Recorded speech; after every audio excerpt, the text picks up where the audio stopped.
last night and going over my um, final notes and my final preparation, and I'm thinking, I haven't said anything I wanted to say.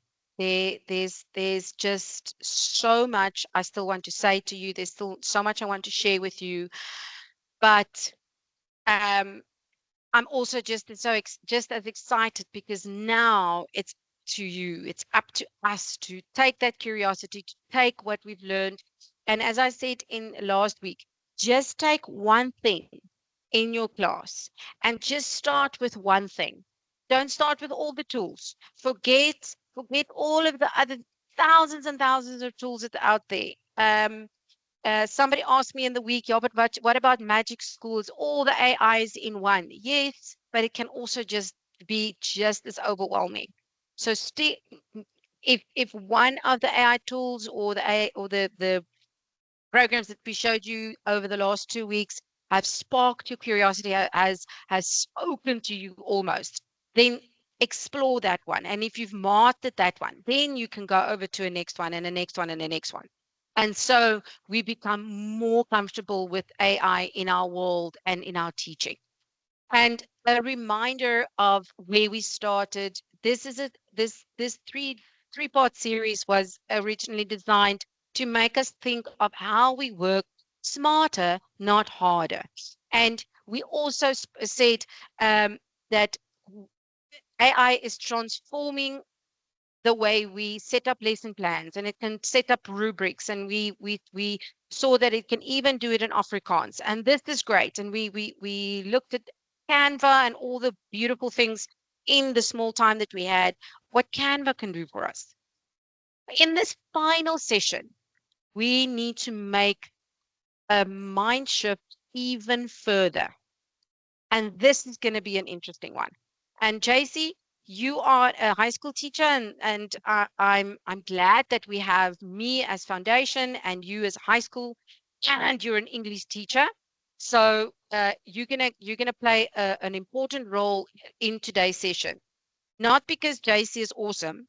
Well, he is. I know we all know JC is awesome, but because he can bring in the the high school perspective to my foundation phase perspective.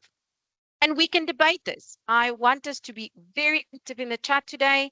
Uh, uh, how can we use this? Show me more, or this is what I have done in the last 2 weeks. We want to hear from you guys. We want to know how this journey has impacted you so far.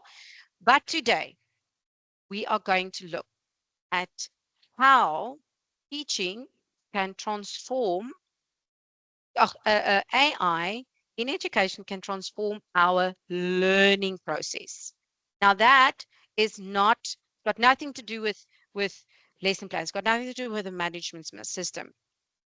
It's got nothing to do with asking an AI to check the children's work, like to turn it in, or Swift grade, or quizzes, low tech solutions. This is not about you today. So I want us to take our teachers' caps off and put it in on the side of our tables for just a moment. This next 90 minutes or so, and I want us to put on our learner caps. And how are we going to, and are we going to embrace AI to inform our learning? And that's what we're going to do today. So, with all that has been said, let us embark on this journey. And first of all, let's remind ourselves, what is learning? And we all did this into oblivion when we were studying at university. We did all the theories and all the Piagets and the Vygotskis and we also and some of them, yes, is relevant to this day, but let's remind each other. And I like this one particularly. It's the process of acquiring new knowledge, skills, and attitudes, values through experience, practice, and instruction, leading to a permanent change in behavior, thinking, and performance. That's a mouthful. But what it boils down to is, if you step out of the room, can teaching and learning still take place? I'm not saying AI is going to take over our jobs. we established that AI is not nearly intelligent enough to take over the world, let alone education. Humans still need humans. So don't worry about that. That is not what we are discussing today. What we are discussing today is how can we use AI to make the experience, the practice, the permanent change, and the process of acquiring the knowledge that the kids need to acquire more valuable, more sustainable. And again, I don't think I even mentioned this. One of my teachers in my school asked me, Liesel, I asked them, how can I help you guys? In ICT, as a transformation agent, what do you guys need for me to help you? And the one teacher simply said, give me 20 minutes. Save me 20 minutes in my day so that I can get to the child, that I can connect with the child instead of constantly be swamped with 30 children that I have to teach. And I'm not going to know if I'm coming or going. And AI is such a powerful tool, and it allows us to use it in this process of acquiring knowledge. We're going to look at it in a little bit more detail as we go along. All right. And then teaching cannot happen without learning. Now, this, I want to pause here. Teaching cannot happen without learning, but learning can happen without teaching. And here's why I say this. I have AI all over my house. I have Alexa, and I think I'm going to switch her off because I'm going to keep on saying her name and she's going to keep on shouting at me. So I have Alexa in my classroom and I have Alexa in my house. And um, the other day I came into the kitchen and my son, he's 10 years old, he had a conversation, but I didn't know with who. And he had a conversation with Alexa. And he was actually asking her. So she had a prompt. She's usually, if you have a screen, Alexa with a little screen, then she says, ask me a question, ask me this question. And he started that prompting. He started asking her these questions. And it went down a rabbit hole. But at the end of the day, he came back to me, he says, Mom, do you know what Alexa asked me today? I said, yeah. He said to me, Alexa asked me if I would prefer going back in the past or go into the future and why. There's no teacher involved. There's no teacher. There's no philosophy. He was alone in the kitchen. And that sparked, so this is where the human touch comes in, right? That sparked a conversation between me and him. Then my partner came along and he added time traveling. Good grief. Let's not go there. But the point with this statement is my son could learn something actually phenomenal, probably beyond, a little bit beyond his age and understanding, but without a teacher present. And this is what AI can offer us.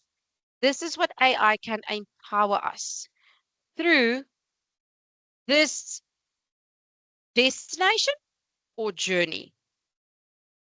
Is learning a destination or is learning a journey? Now, I know we're sitting in a society where it's exam driven, it's result driven, it's you have to set your targets, and um, I know all that, and it has its place, but we cannot ever forget about the journey, the process that the child takes to get there.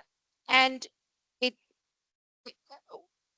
we're going to look at about in depth a little later, but while I'm going through this, I want you guys to think about this. Is it the destination or is it the journey? And if you say it's the journey, let's debate this. Tell me why. Put it in the chat. Why do you think it's the journey? And if you say nope, it's the destination, then tell us why you say it's the destination. And then at the end, let's revisit this statement and see where we stand after this.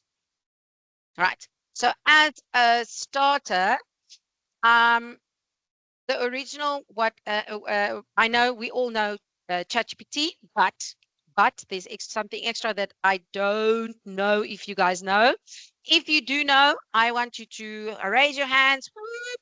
If you don't know, I want you to send an wow emoji. I was definitely wowed when I saw this feature on ChatGPT. But we're going to start with Chatter. Now, Chatter is just what it is. Doesn't want to stop talking. It chats. It's a live streaming AI program, and you can verbally interact with it. Now, where does this come into play? So, JC, what do you guys do at the moment? You teach matrics, right? Yes, I do, Liesel. Right. So tell me, what is your you see, I don't even know what the terms is. What book do you read at the moment? Jou So voorgeskrewe the boek. voorgeskreven prescribed novel, right? So there's Yes. two that we do. We do a play, which is Othello, and then we do a novel, which is The Picture of Dorian Gray. I don't know either of them. Okay, You fine. wouldn't want to. It's Ah, gives okay, gray okay, hairs to my okay. matrix. Wait. JC, I love what you said. Oh my word. You took the word right out of my mouth. Why do you say that gives your matrix gray hair? Well, the novel is very sophisticated, so there's a lot of themes and stuff they must understand. Whilst Okay? Othello has Shakespearean English, the way that they're speaking in Mm. in the play is very complicated. Well, to them, Okay. Okay, let's leave Othello. Let's leave that for one side. What is the novel's name? The Picture of Dorian Gray. Okay, so I'm going to open Chatter. So I'm going to quickly toggle between my screens. I'm going to open Chatter. Now, when you open it, it looks like this. And the moment I say start, you'll hear that she just wants to talk. And what this basically does is Chatter wants to give you the latest news. So it's like a on in the minute, up to date news broadcast kind of, that's where it starts, but then you can start interacting with it. So JC, I want to also to ask you if you can hear, because it worked last week. I hope it's going to work this week.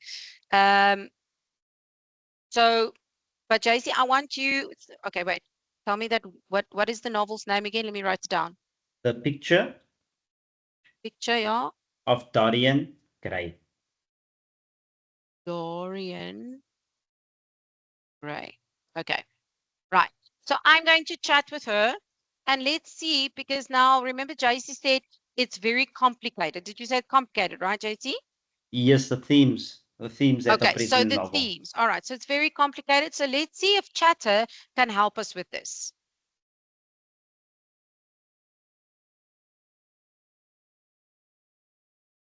Can you hear JC? I can hear nothing, Liesel. You hear nothing. No, man. Okay, hang on. Hmm, it worked last time. Let's just stop sharing and sharing again and try and include sound. So, quick question. So, Chatter is basically like a voice version of ChatGPT. So you speak into it yourself, or do you still have to type? No, it's completely speak. It's completely speech to speech. It's not speech to text. It's not text to speech. It is speech. So I'm going to try this again. I've ticked include background. Last week it worked. So let's see if it works now. Yes, it worked with the cool arts and culture to do I arts and know. culture. Yes, yes. Okay, let's see if this works. If people didn't join last week's session, they really missed out. That was really informative.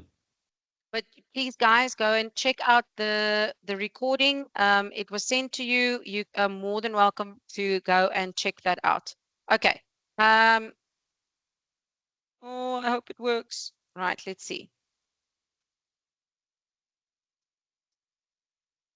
Certainly. I'll begin the podcast I can and hear search for the clearly, top Lisa. news stories. Okay, success. Right. So here we go. Welcome. Kata, okay, can you please tell me the main theme of the novel Picture of Dorian Gray? Oh, I can see you're a bit intrigued by literature. That's fantastic. Before we dive into the world of Oscar Wilde, let me just quickly check for the most up-to-date information on the picture of Dorian Gray. It's always good to have the freshest take, even on classic literature. Right, so now she's checking. Ah, the picture of Dorian Gray. Wake up, John H. Miller, my Antoine Galeret. What a fascinating All piece right, of literature. Chatter, I'm very confused with the theme of this novel. Can you explain it to me like I am a 13-year-old? Oh, I can sense you're a bit puzzled there. Don't worry, I totally get it. The picture of Dorian Gray can be a head scratcher, even for grown-ups. Let's break it down in a way that's easier to grasp, shall we? Imagine you have this really cool selfie filter that makes you look perfect all the time. Now, what if that filter was real life? That's kind of what happens to Dorian Gray. The main theme of the book is all about beauty, youth, and how we sometimes care too much about looking good on the outside. Dorian is this super handsome Chatter, guy. thank you. That will be all for now.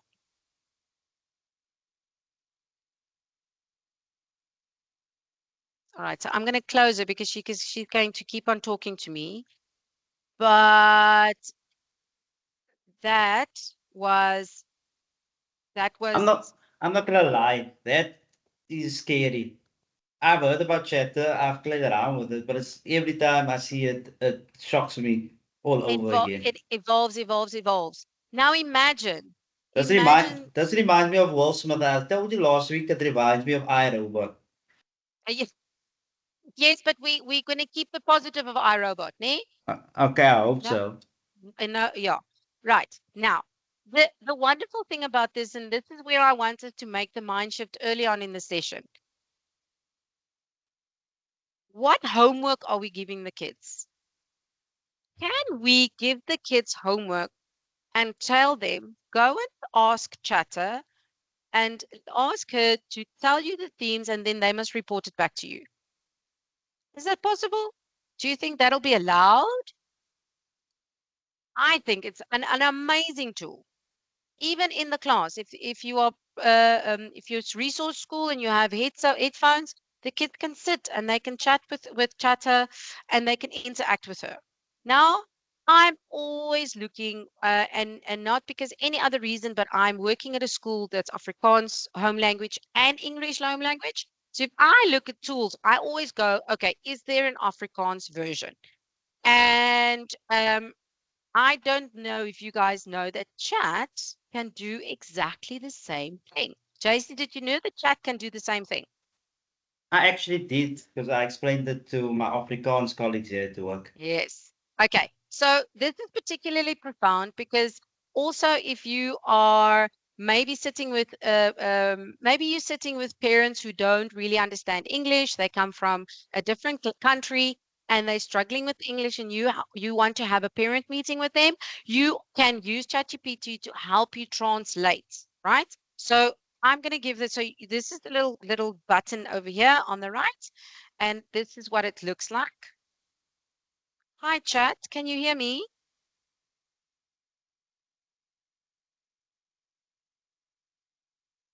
Okay, let's just see. There we go. Hi, chat. Sure, what would you like to see? Let me know how I can help. Chat, kan jy asseblief vir almal in my sessie goeiedag sê?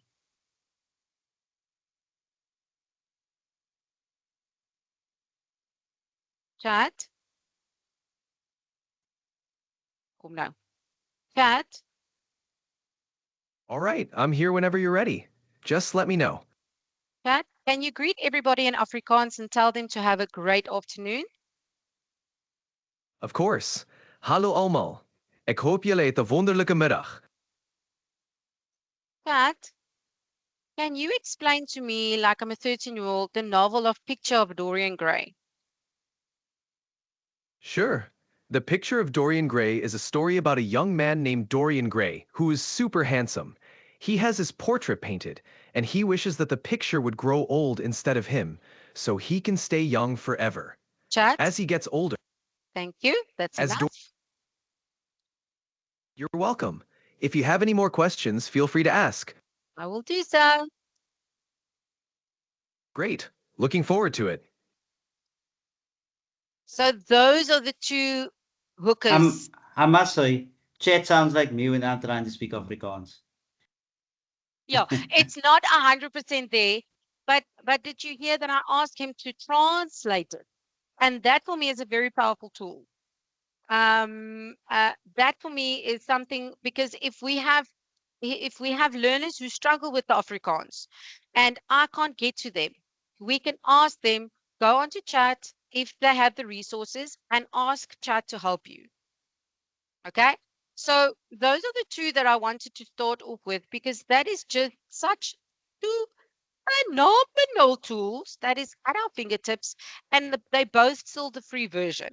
It's I don't I refuse to pay for any of these things unless I really have to. Last week, if you guys can remember, I also showed you Stream. That's Gemini, Google's new AI, where you can share your screen, and where the learners can actually interact with Gemini, and uh, instead of only talking, either they can show them, and it also works on a phone. So I discovered that there's an app that you can download called Stream OI, and you can share your screen just like I did last week, and the children can scan their page and say, can you narrow this down for me? Can you give me a summary? Can you explain this to me without you being present? So they sit at home, they can't really remember what you said, or they were absent, or they just curious. Or you give them an assignment and say, the next 10 pages, go and summarize it. Use these tools to summarize it. But here's the difference. They can't just copy and paste. And you'll know if they do that. They must read the facts, and how we're going to talk about how we can check these kids without them cheating or just copy and pasting, because good grief, they're going to probably, there's one or two that's always going to try and cut the corner. But the where I started with, is it a destination or is it a journey? And these kinds of tools definitely gives us the opportunity to say it is the journey. Because through these kind of tools, the children has to check the language. They have to interact with it. They have to interact with it properly. The pronunciation must be correct. Okay, so I'm getting ahead of myself. Let's carry on. So this is what we're doing, transformative learning. Okay, so before we carry on with anything else, let's do a quick recap of episode 1, which was how AI works. And we looked at the history, and I don't think you guys knew how old AI was. AI is not just 10 years old, it's almost as old as me. It's an 80s baby. Can you imagine? And then we looked at prompting is king, and we're going to look at prompting is king even more and in detail, but from the perspective of the child. And remember, I said to you, we have to tell AI what it must do, or how you must act, what you must do, and ask me clarifying questions. Now we're going to look at some more detail on how do we prompt, and we call it prompt engineering. Then in episode 2 last week, I think it was my favorite session, using AI to improve, not replace traditional teaching methods, improve it. So that's exactly what we're doing today.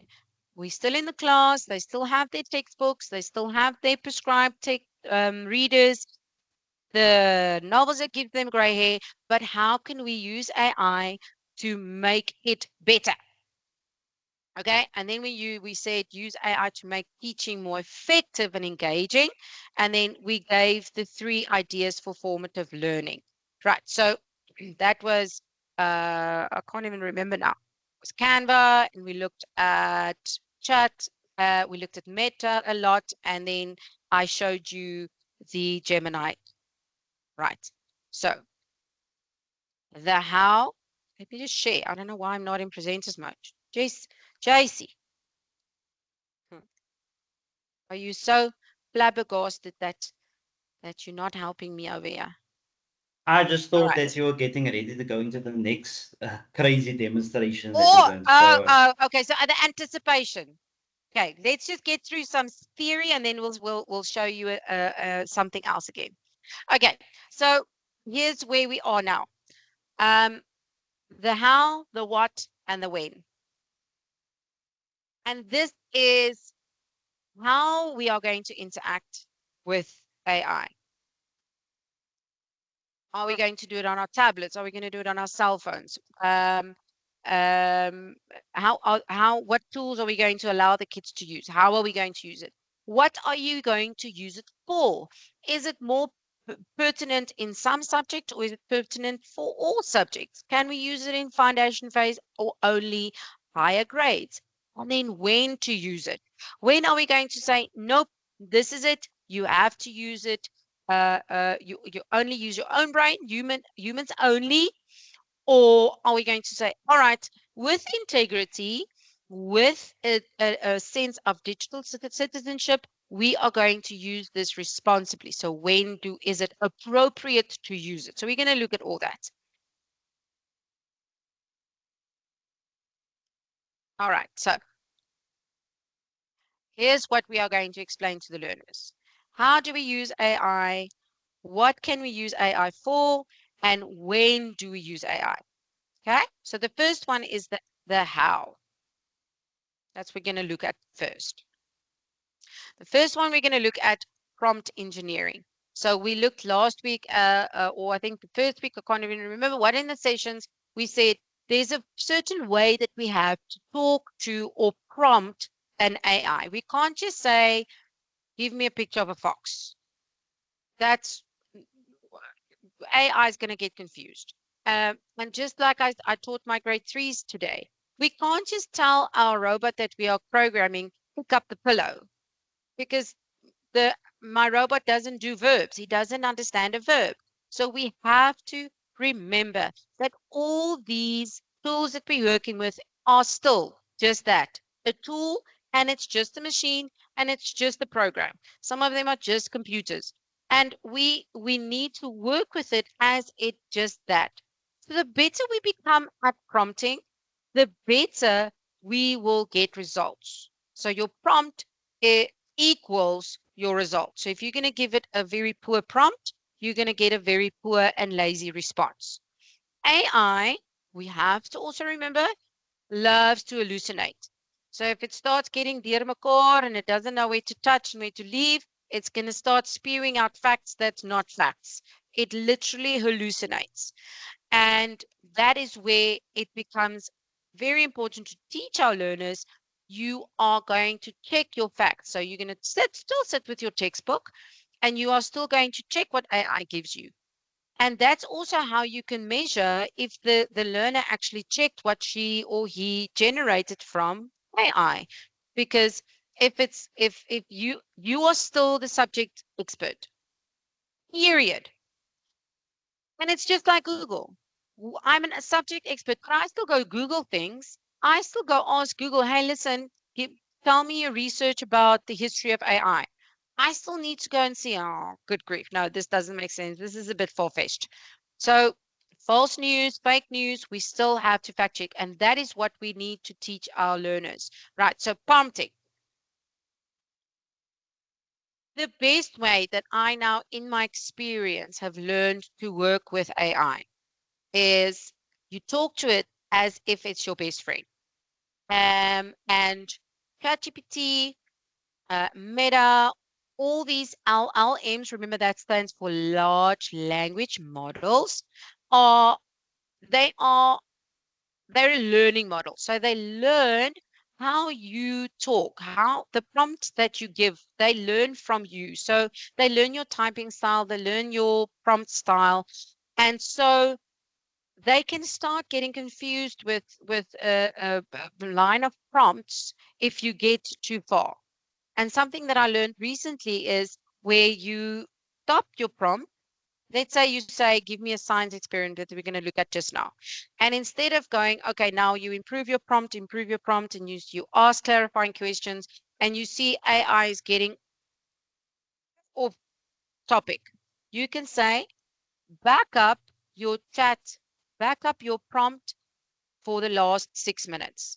Then AI will only prompt for the last 6 minutes of what you've prompted it. So it will actually zoom it in and not let it go all over the place and go and search all over the internet. It will just stay with what you've last asked. So that's a good trick and tip if you are interacting with an LLM, to say, hey, listen, back up your chat with me, back up your prompts, and just stay with me. Don't get lost, just like our children, our learners. But here's the best part of AI. You talk to it as it's your best friend. And let's say, for example, you want to ask your best friend, he needs to organize a sports event for athletics, and there's going to be 5 schools, and that's going to be field event. So that's a lot of logistics. There's javelins and shot puts and all these kind of things that needs to happen, and that's what you all you tell her is, why can you please organize a sports event for me for 5 schools? That's it. JC, will you be able to do that? I don't know actually. Admin is not one of my strongest attributes as an educator. Okay, but that's not admin, that's event planning. Can you plan an event? No, I think so. I think every educator can. Okay, so JC, you are now my AI. Okay, you are a large language model. And I'm asking you, JC, organize a sports event for 5 schools. That's all I'm giving you. Okay, Are that's you a bit willing? too vague. There we go. And that is what we need to remember when we interact with an AI. AI is going to come back with 1,000 questions. Now, or I can say, JC, I need you to organize a athletics event for 5 schools, field field events only. I need food stalls. I need water. I need an officials tent, and I give him all the detail. And I ask him, give me a timetable where nothing clashes for all the sports events. JC, will you think you'll be able to do it then? I could, but it's just gonna take a while, especially the clashes Okay, part. brilliant. But I could. And because JC is my best friend, I'm not going to give him half information. I want him to give me the best results. I want him to, even if it takes him, okay, I'm going to tell him, JC, you've got a month to arrange this, but I want the timetable in a week's time. Love JC. I want JC to succeed. I want JC to give me the best results. So I'm going to give him all the information I can possibly give him. Then JC is going to be able to succeed. And then I'm going to top it off and say, JC, if you need any further information, please ask me so that you can have the best results. That's how we prompt engineer. That is all you need to remember. So the next time you yourself as an educator interact with a large language model, you remember, this is my best friend. I want him to succeed. I'm going to give him all the information. And then it just takes practice, because sometimes I'm tired, I'm in a bad mood, I'm overwhelmed, and I still love JC, but now I give him half information because I'm still learning how JC wants information given to me. Maybe he wants it in a bullet point.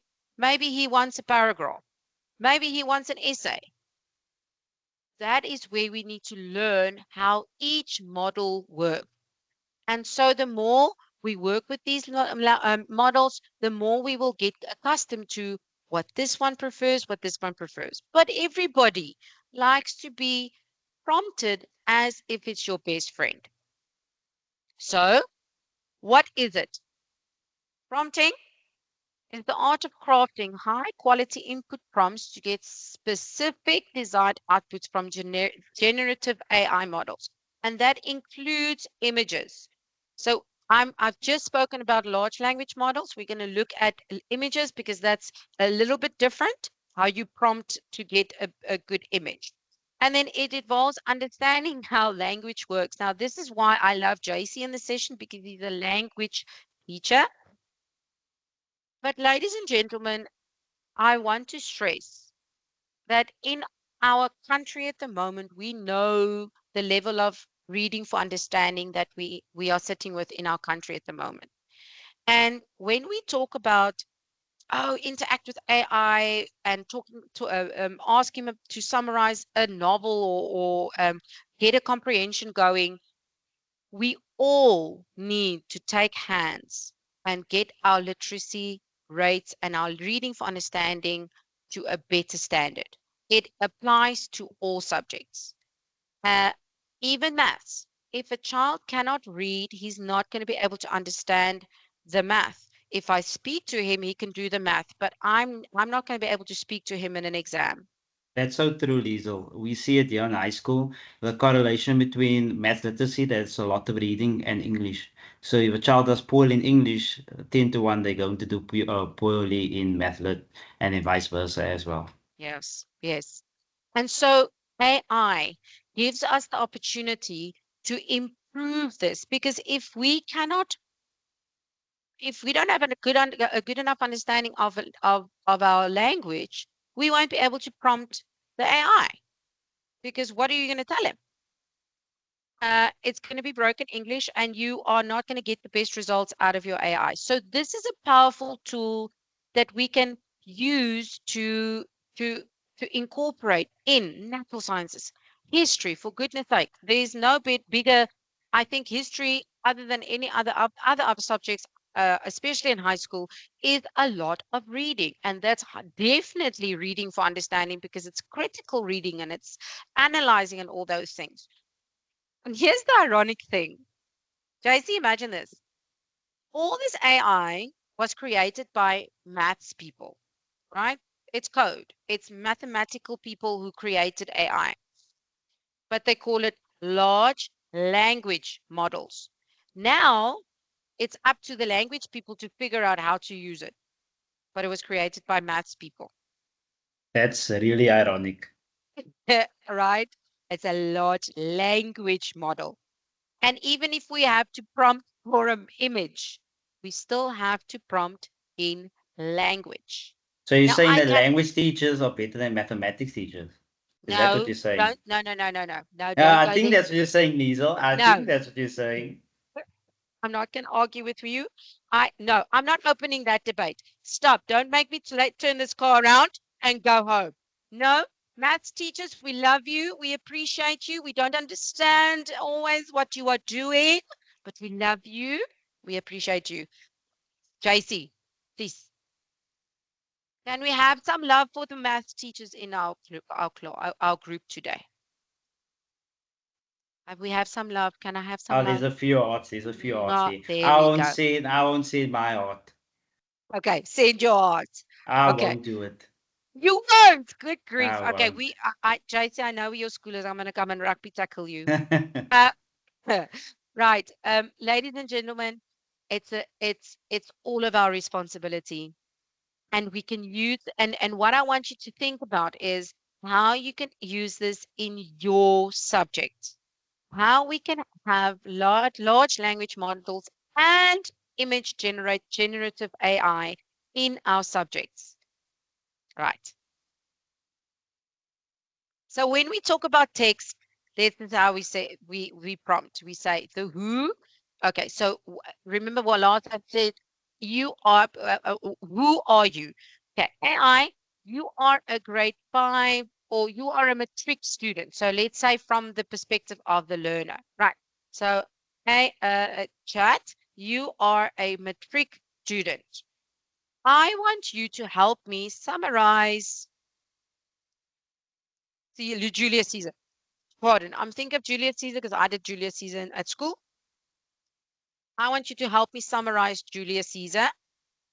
Uh, and I want you to tell me why I want you to do it, because I need to write an assignment on Julius Caesar, but I don't understand the core of what it was and what it was. And then you ask where. Where do I want this? I want this in a advertisement, or I want this in a poster, or I want this in a PowerPoint presentation. By the way, guys, did you know that ChatGPT is now linked to Canva? Did we know that? JC, did you know that? I knew that because I use Canva almost every day. And there's a few Okay, thumbs up coming from the chat. okay. So there you can now also use chat to prompt image Canva. All right. So that's text. But now we're going to go over to images. And this is where things get interesting when we talk about all the other subjects like technology and natural sciences and all these beautiful things. Right. So here's another tool. Right, let's quickly go to it.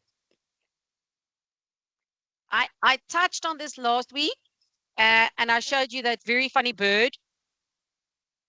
John, you've got your hand raised. Do you have? Don't think your mic is able, or you're able to unmute yourself, but you are welcome to type your question in the chat, and JC will assist you. I've Or if unmuted the mic, so if they do have a question, they oh, can unmute. okay, cool, John, or was it I, just a whoop whoop? I think Jean was just saying that they knew about Canva and ChatGPT. Okay, yes. Okay, if you don't know, uh, please go and just Google it. I don't think we're gonna have time for that, and it's really super, super, super cool. So, right, when you want to introduce AI to your children, to your learners, and this is where foundation phase comes in, and I'm very excited about this.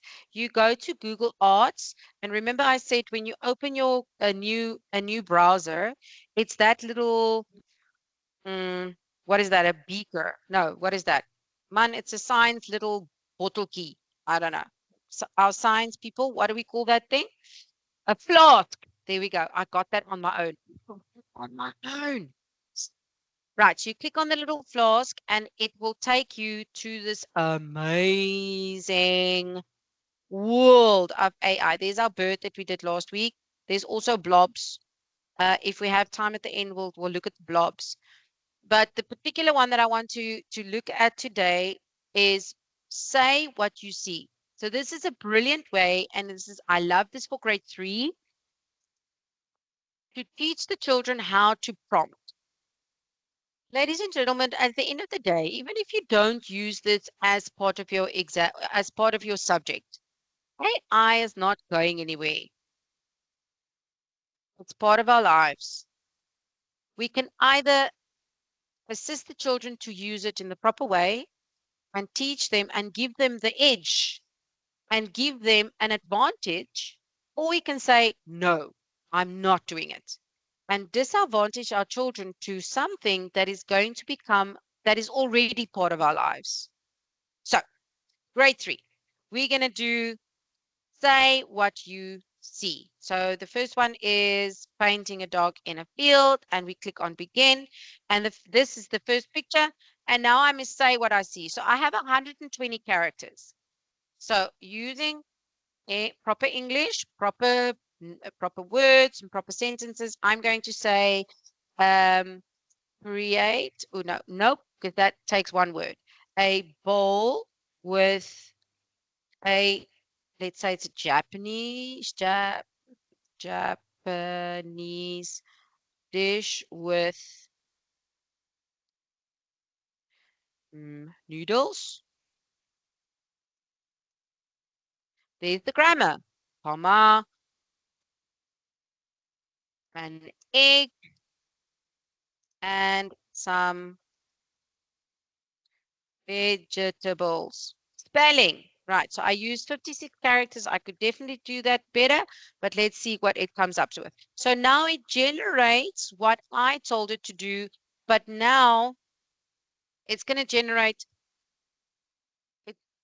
So the idea is you have to get as close as possible to the picture that you see. Right. So do you see it's just flipped around? So it gives you the image, then you must play around until you get it right. So let's go to the next one. One more. What does it give me? Is that the image? Good grief. Okay. A pink background with green drawn. See, say what you see. Drawn palm tree leaves. Right? Grammar. And I say go.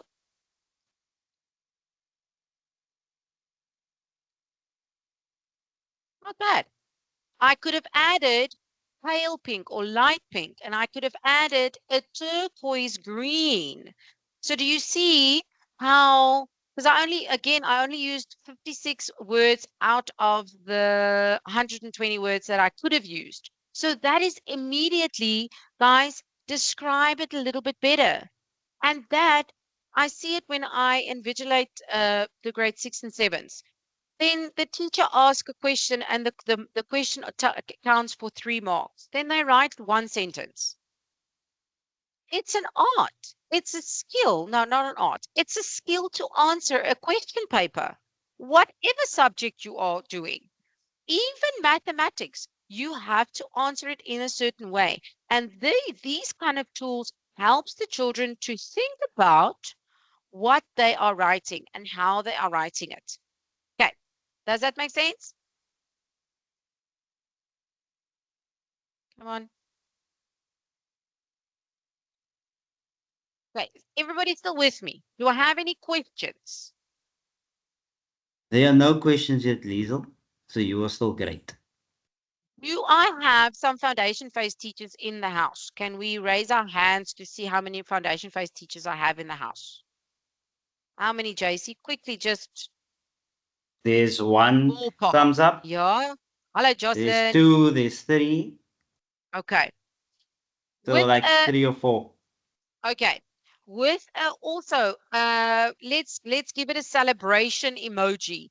Will you be able to use this kind of Google say what you see kind of prompt in your classrooms?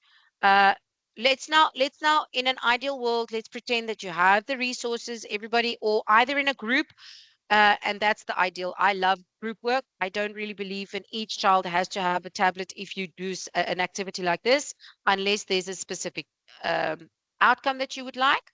But let's say you have tablets, and a lot of our schools do have, thanks to the Western Cape that has given it to us. Will you be able to use this as in a grade 3 class? Give me a celebration emoji. Tell me yes or no in the chat. JC, what's the response? There's one thumbs up. Mm-hmm. There's the second one. Good. So there's 2 or 3. 2 or 3. Okay. And let's think about our learners who struggles a bit with full sentence writing or descriptive words or adjectives, or just creating a better language structure. And I don't want I'm not promoting English only or our home language in any way. I want us to think about across the board. It is all our responsibility to help our children to communicate better in whatever language um, they are studying in. And these kind of tools help the learners. And almost all of us do either English as first language or second language. So these tools can even help your children who struggle, because it's a fun and interactive activity instead of a worksheet that they have to fill in, or extra lessons that they have to complete. This is a fun and interactive way to help the children, and you can guide them, say, okay, but hang on, before you generate the image, where could we have improved your prompt? And in doing so, you teach them how to work with AI. All right, now it's your turn. Um, and we use a Meta, and it's a wonderful tool. And I have to say, Meta has improved also significantly from where it started. Uh, And why Meta is so powerful as a learner tool is it only uses WhatsApp data. So think about that for a moment. All our high school learners and our senior phase learners, grade 6 and 7s, have Neeman. No, let me rephrase. Almost all our learners have cell phones in some kind of way. All of our learners have, and remember we spoke about it last week where we said sub-Saharan Africa has got the most mobile phone to person ratio in the world. Remember when we spoke about that cashless transaction where I think it was 64% of the world's transactions, it comes from sub-Saharan Africa and Western Africa. So there is no doubt that these kids have got access to some kind of mobile device. And show me one person in South Africa who doesn't use WhatsApp, right? Now, Meta is on WhatsApp. And this is the wonderful thing. It doesn't use normal data where you have to go on Google and then type in ChatGPT or type in. Meta is on WhatsApp. And if you haven't played with around with it, remember what we said as well. These kids are born. They don't worry about a full keyboard and I have to have my workstation. They don't care about it. They are comfortable. They can type one 200 or 2000 word essay on their cell phone. So don't let that. No, I can't, Miss Maritz. I don't have a laptop. No, you have a telephone. You have a cell phone. Go home, interact with Meta and summarize this for me and write it into your book or screenshot it for me. Okay, we're going to look at that now. So that's the only reason why we're continually using Meta instead of ChatGPT because it's on the children's. And remember, this session is all about the learner's perspective. It's on the learner's mobiles and they have access. So type the following prompt and evaluate the response. So I want everybody to go open WhatsApp and go to Meta. It's in your search button at the top, and you type in this one. Suggest a science experiment. Liesel, can I just add that the great thing about Meta as well, it gives you pictures. I've tried Yes, it. It creates images as well, not just yes, search mm, results. yes. There's actually something that I would love to show you guys. Um, it can take children's drawings and animate it. So I did that for my for our grade 3 concert last year, where the theme was their creations come to life. So they all drew stick men, and I took it and I threw it through Meta. They have a specific Meta tool for it, and I animated it. So I really would like to show you what um, the results of that. So who has come up, whose Meta has given them a response? Suggest a science experiment. What was the science experiment that came up? JC, what was yours? Mine was an experiment on how to do the litmus test, the acid test. By using the lemon juice and litmus paper. Okay, that's interesting. Mine says there's a problem. Who else? Put it in the chat. What experiments are we coming up with? Most of the people said that they got the dancing raisins experiment. Ah, you see. And that is very interesting because in my preparation in the previous video where Jaco and Andrea did this presentation last year, Meta gave the same suggestion. So again, people, But I AI think is not I've that clever. I think I've trained my AI so much that it gives me Yes, now a different yes. response because I There we use go. it So most of the time. brilliant, 100%. It is a generative AI. It is generically programmed to give you the first response, and that's why everybody gets the dancing raisins experiment. But Someone that got the was solar oven one. okay. Your AI is op it, nee. Good grief. Uh, the point is that is a very lazy prompt, and you get a lazy result from a lazy prompt. So now we're going to try and upgrade your prompt by considering the following. So do it again, please, tell ladies and gentlemen. Try again and say, okay, I am a grade 12 student who has to go to a science expo. So we give him context. Who am I? I'm a grade 12 student. I have to have a creative and innovative science experiment for my, or let's say for my final mark, for matric results. Right. So that's the who. What do I need you to do? I need you to give me a creative science experiment that is think outside the box. Type that in and see what it comes up with. Why? Okay, we already gave him the why. It needs to be for my matric results. So it needs now we're telling also AI, you need to up your game because this needs to count for mark. So he needs to know the standard and then the where. So you tell him, um, um, is it for, again, who am I going to present this to? I'm going to present this at school. I'm going to present this at expo or whatever the case may be. So quickly do that, and then let's see what you come up with now. Let's see if my meta is Okay, waking up now. let's see. I'm a grade 12 student. While you do that, I'm going to quickly go to meta draw.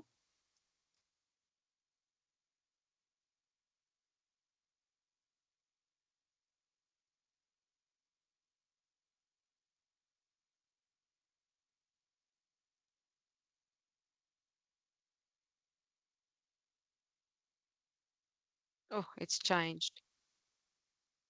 Okay, so what's the results? Do we have results yet? Are we now going to ace this? Right, so someone added in the chat, the result is a homemade lava lamp, slime making with pollinators, investigating 5 types of forces. Someone else is investigate the effects of pH on plant growth. Wow. I got elephant toothpaste and dancing flames and much more. Okay. So because we gave AI, because we gave him more context, we expanded we spoke to it as if it was our best friend. We want him to give us the best results. We gave him more information. Right. So I can't resist. So this is a website called Sketch Animated Drawing. It also belongs to Meta. And all you do is you upload a photo. So I'm going to see if I can absolutely do this in record time.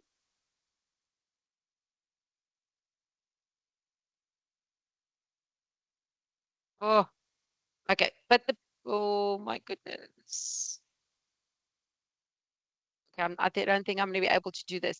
But what you see here is literally you upload your stick figures and you make a dance. It is absolutely amazing. And I tried this with the grade 7 class and they loved it. So how you can flip this around is, okay, you're going to draw a stick man. We're going to upload it into the meta and this takes you a little bit while because you have to play around with it. They get the animation back, but now you give them subject specific, based on this character. They must do something with this character. So they must say, okay, your character is a scientist and it needs to solve agriculture. Give the character a name, give your character some traits. And then you go back to that that prompt generator that we had last week. And you go through these different tools, which is freely available to the children on their tablets and on the machines. Right. So any other cool science experiments that popped up? There are a few one. Self-healing materials, Ah, that's homemade light, interesting. homemade lighting, self-healing materials, as I said before again, dancing droplets. So there's a few cool ones that popped up here. Dancing droplets, yes. So all right, so Meta again is linked to WhatsApp. It doesn't take any, I don't know what the technical term is, but it doesn't take your real data. It takes WhatsApp data. So if the kids work off of a data bundle, it doesn't take more than what they usually would do if they had to go over to Google or uh, you know, through chat, even an app. It takes different kinds of data. Right. Next. Now we're going to look at images. And we did go through this one, but I want us to go again and look at a large language or an image generator, which I really enjoy. Is called MS Designer. It's also free.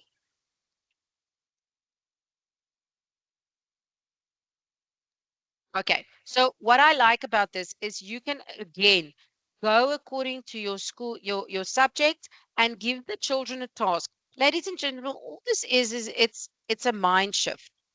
I had a school visiting us yesterday, and they wanted to know more about how we incorporate our coding and robotics into our technology subject. And I love what the grade 7 teacher said. He said, I just make a mind shift. He doesn't have a manual or a curriculum. He just thinks, he constantly thinks about how can he bring in the coding and robotics into the technology. So instead of using, yes, okay, it's important to maybe build your prototype with recyclable material, but instead that just stays the prototype. The final product they build with whatever product you decide. We use Lego Spike, so the grade sevens need to then build a door of life using the Lego Spike, and they then use um, coding and the coding to make the arm move. But now, what other subjects is there that I'm not touching on? Think about it. What can you use as an image generator? Do they have to make a poster? Do they have to make an advert? Oh, there we go. In which subject do they do um the selling? They must make a EMS. EMS. Yes, the grade sevens once a year they must make an advert because they're going to sell it. They're going to have a flea market of whatever you guys call it, market day, where they have to create it, and there's a whole story. I love that because it works perfectly with AI, or AI can help the kids do this because they have to create a poster, they have to create an advert. Um, it can help them with their budget. It can help them with their paperwork, whatever the case may be. But when we look at MS Designer, here are tools at the bottom, templates that they can already use, right? So they can create the avatar, which is also so cute. And that can be part of your entry ticket at the beginning of the year. Each one gets a chance to create their own avatar, and you must describe yourself. And that's not very easy, right?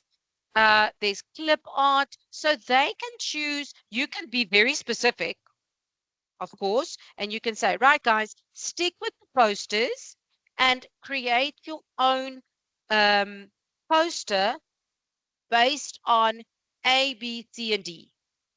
And that's what our grade 7 teacher does. He doesn't just give them free reign. He says to them, okay, this is your project. First, you're going to draw it for me in your workbook. You're going to draw the rough. Then we're going to do a prototype. Uh, and again, you can give them an A3 paper and they must design it, a rough, and then they create the final product on AI. Print it out, and there's your poster. Is it the destination or is it the journey?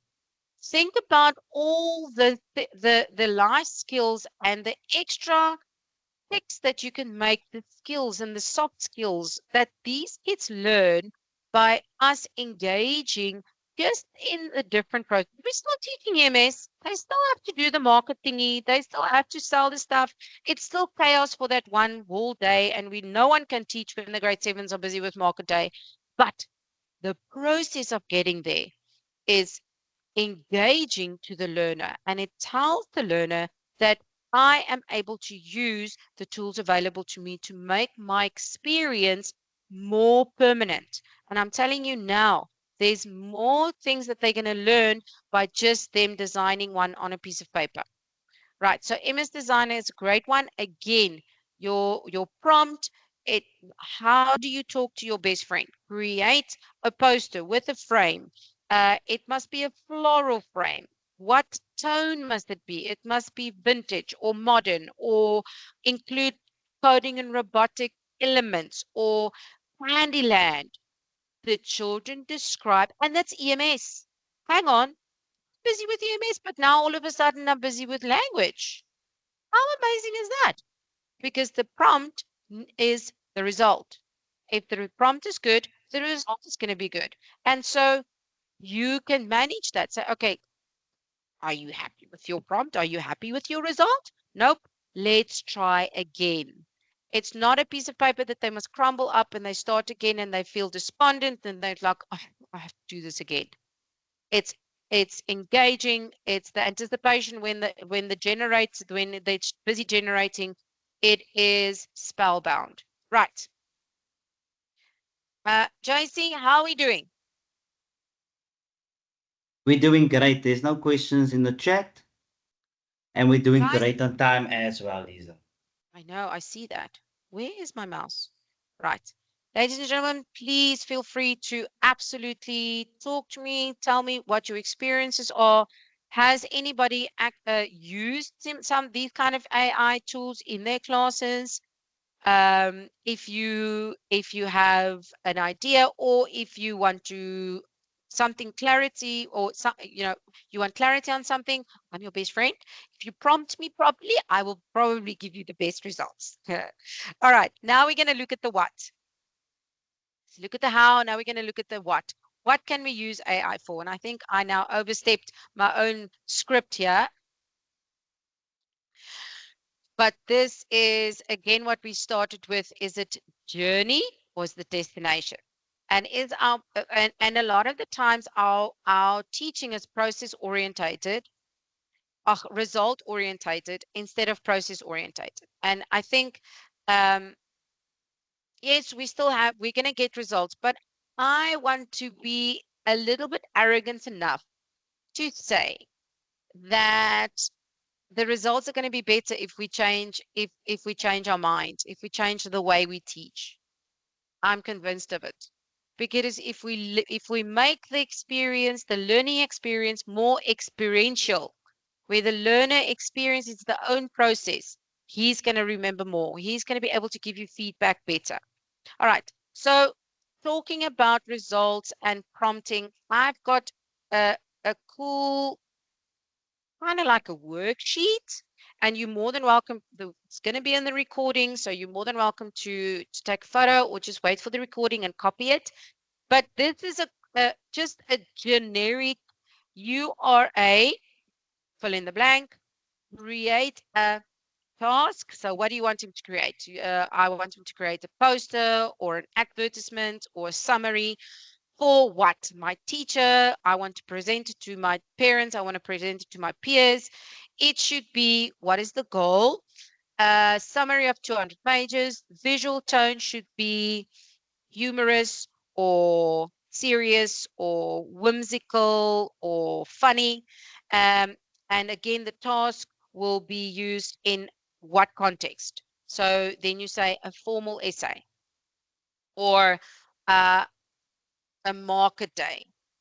And you give this to the children and you let them fill it in, and by doing so, this can be used for foundation phase. I truly believe this can be used in grade threes, so maybe a grade two class if it's really really well managed. And so this is where we teach the children how to interact. It's just a different way of helping the children to learn prompting, right? So we have to keep the destination and the journey debate in our mind. What are we doing? All right. So why are we process focused and not learning focused? Sorry, why are we process focused and not result focused? Why should the focus be on the process? We learned this in your university as well. Um, and again, unfortunately, we do have to comply with certain things, and there is scope and there is reason for it, and we have to. But within our classrooms, we can make our the way we teach more process focused, and that encourages the children to think about their thinking. So you give them an AI, they gave it a super lazy prompt. Good grief. But now they think about their thinking and think like, okay, this is such a silly picture or image that I generated. I can definitely do better. And so you are not even prompting them to do better because they might not like it. And so the process is They think about it. They have creativity, and they experiment. Again, it's literally with trial and error. We all preach. We all say, you learn through your mistakes. Don't worry. But I give you one chance on exam. It's done. Where if we teach the process in a way that the children can just backspace or click generate again because I improved my prompt, and by learning through my mistakes on how I work with AI, I improve my creativity, I improve my experimentation, and so I feel better and my result is better. And everything then becomes better because the child has developed resilience, and he's developed perseverance because I'm going to try again and again and again. And it's not a piece of paper that I have to scrunch up and throw away and I have to start again because I didn't print it. The anticipation can be there, and the learning can be personalized because not one prompt is the same. We all gave Meta the same lazy prompt. And yes, a lot of us came up, they gave us lazy raisin or dancing raisin experiment, but there were some that came up with something else. But the moment we started expanding on our prompt, it became personal. And that's what we want. We do not want copy and paste, copy and paste, copy and paste, because that's not the real world. Nowhere in the real world does anybody want to copy and paste anymore. The working world out there wants creativity. We have to create learners who is gonna be super resilient and persevere because the working world is changing. Like we need to be able to create learners who's conscious about their learning and lifelong learners to be able to succeed, to be able to say, but I don't know this, but I'm curious. So let me go and check on Meta and see what he says. And a debate starts. And you're not even involved. You come to the and it might be a child that struggled, and he comes back to you next May. It might be a child that's shy, who never interacts with you in the class because there's always a louder child. I was always the louder child. There was always someone in the back who didn't say anything because I was die grootmond. Ek het altyd al die praatwerk gedoen. So this gives the child the voice. So he comes back to you the next day and say, "Yo, Mr. Van Willig, I had the most interesting conversation with my meta, and this is what I think about this book of yours. And I now understand it, and you spark a debate." And that's where the human interaction comes, because now you can have a debate, and you realize that this child is actually completely different and as what you perceived him to be because he was always quiet. We have to embrace the powerful tool of what AI can offer our learners. It reduces stress and anxiety. Uh, Not in the beginning. In the beginning, it's quite daunting and it's overwhelming for you as an educator. I'm thinking, "Oh, I'm going to give these kids AI. It's going to go absolutely crazy." But I did it with my grade threes, and it went amazing, beyond anything. And after the first class, all my stress and anxiety was gone. But the laughter and the engagement was absolutely ridiculous.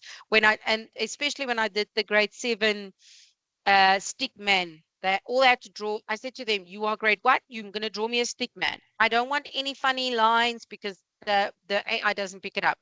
And first of all, that was such fun because they tapped into their little grade one self, and it was a completely different learning experience. The pressure was off in who can draw the best, or that's the artist. You can obviously draw the best picture, but I want a very simple picture. So the stress was gone, the anxiety was gone, and the children just had fun.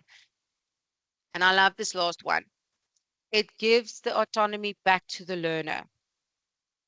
It gives him the control on his learning experience. Ladies and gentlemen, I'm not saying walk out of the class and just let them go absolutely crazy. Absolutely not. Remember what we said in the beginning. At way the first session, we need to use AI and use these types of technology to enhance our teaching and enhance the learning experience, not replace it. So here are two examples of two prompts, and we're going to use the second one. So the first one is your role is an academic coach experienced in guiding people to reflect on their performance. I'm a student studying, and you fill in the subject.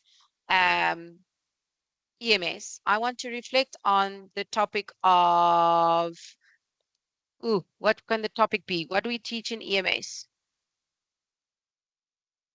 Where's our Let's EMS say, I learners? think probably business operations. Okay, business operations. Engage me in a conversation about this topic using appropriate questions to help me reflect. Well, that's a pretty good prompt. But let's look at the second one. And this is where you can teach your children, your learners, to prompt like this.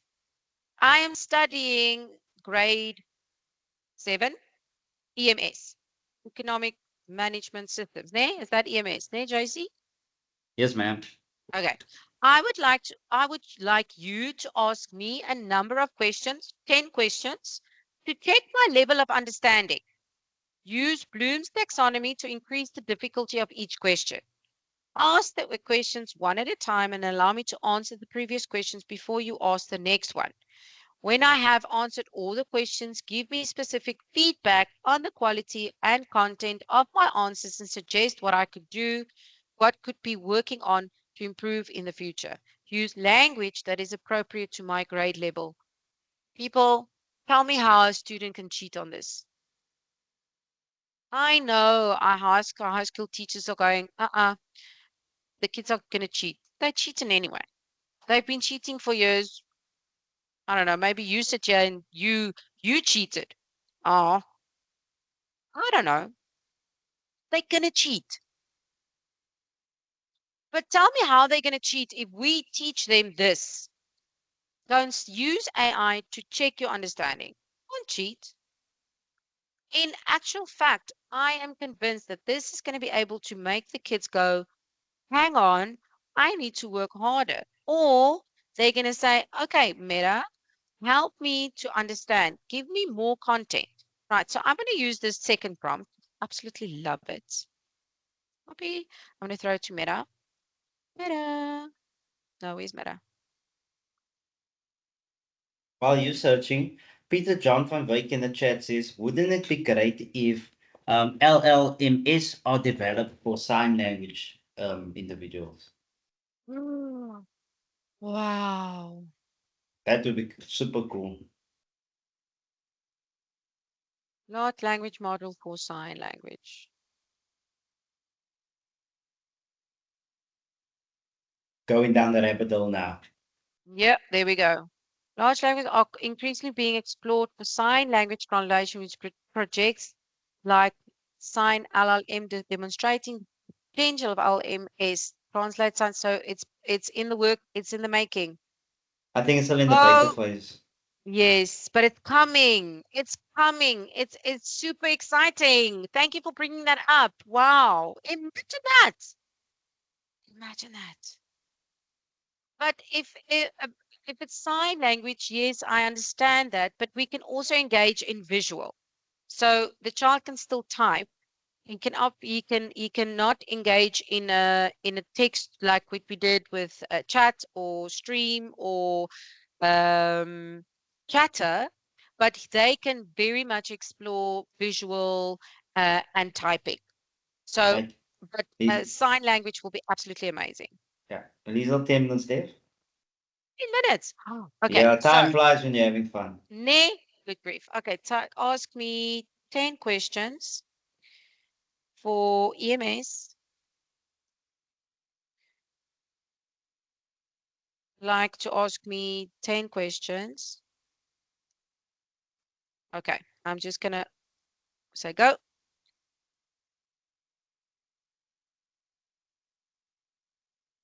Right. So there Meta goes. And remember, Meta is on the kids' phones. It doesn't take extra um, data. Right. So here's remembering. That's the first question. So remember, I said, ask me one question at a time. So here's the answer. Here's the first one. What is the definition of what? Okay. That's grade 10. Good grief. I don't know. But the point is, this can be utilized for the children to study and make sure they know their work. Is this amazing? Can I have just a thumbs up?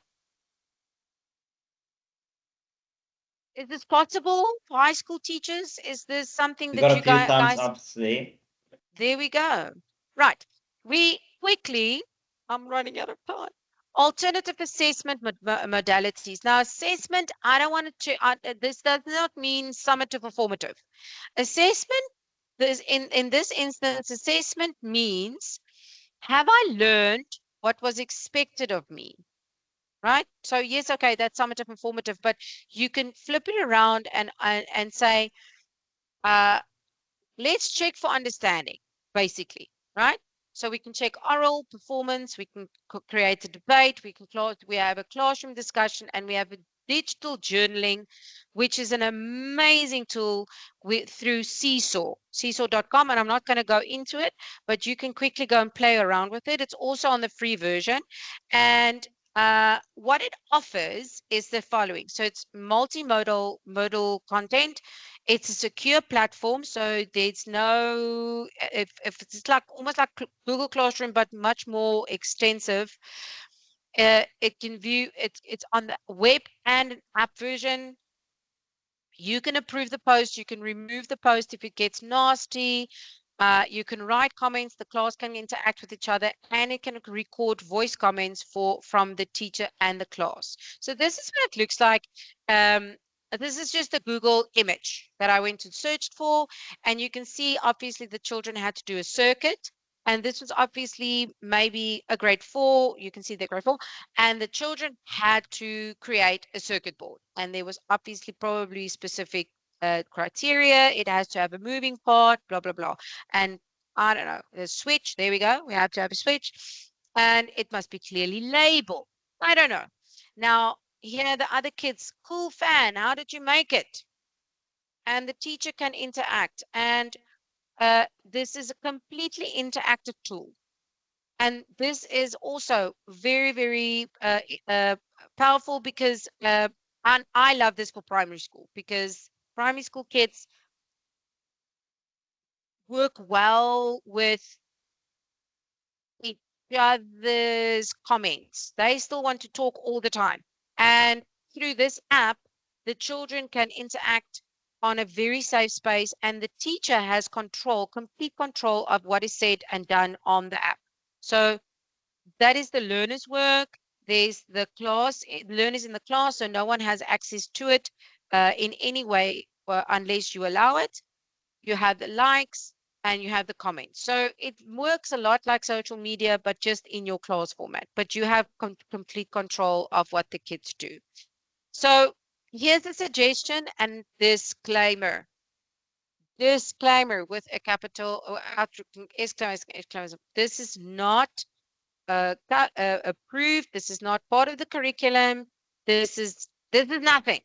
It is a very simple rubric that was created to help the children see where they are in interacting with an AI. So this not doesn't count for marks, but it can be a good feedback session for the child, for the learner, if he or she interacts with AI. 5 minutes Then left, Liesel.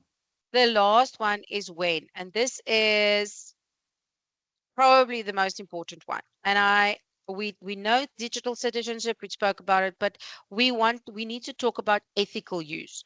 And ethical use comes down to, if no one else is looking, this is what my mom said.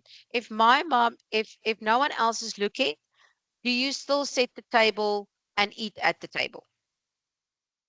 Or are you just throwing all manners out the window? Do you still set well, in my mom's day and age, you still set the tea tray when it's tea time. And that is ethical use. If no one else is watching, what are you doing? And this is very important that we have to teach our children. we covered this in our session, and we said academic integrity, inaccurate and reliable information. There are concerns. There are biases. The internet, the AI is not for or against anything. It still draws their information from the general internet. But ladies and gentlemen, our children are on the internet in anyway. And if we teach them how to prompt properly, they will get better results. That's the basis of it. But when we get to biases on or unethical use, or um, they don't have access to AI, then that is where the human touch comes in. Because if we have a bias like this, where it's the male dominant field of engineering, we can ask, well, what went wrong? What should have happened? And what do? You have a discussion. You have an open ended discussion. Doesn't matter what subject you teach.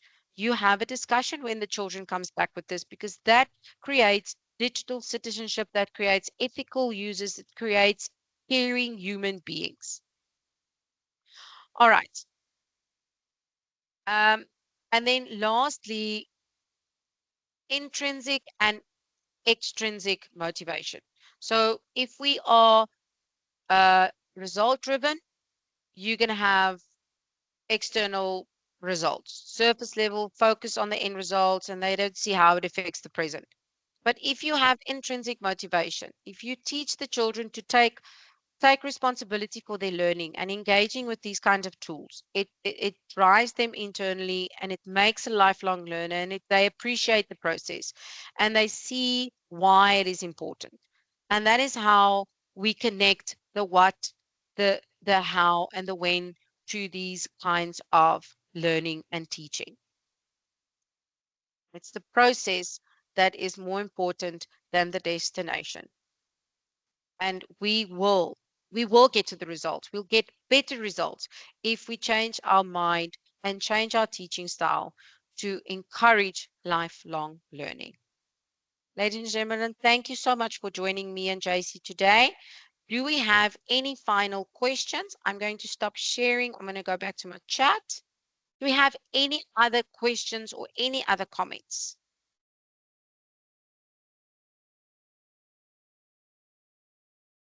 There are We have a no questions message. or comments from the chat, Liesel.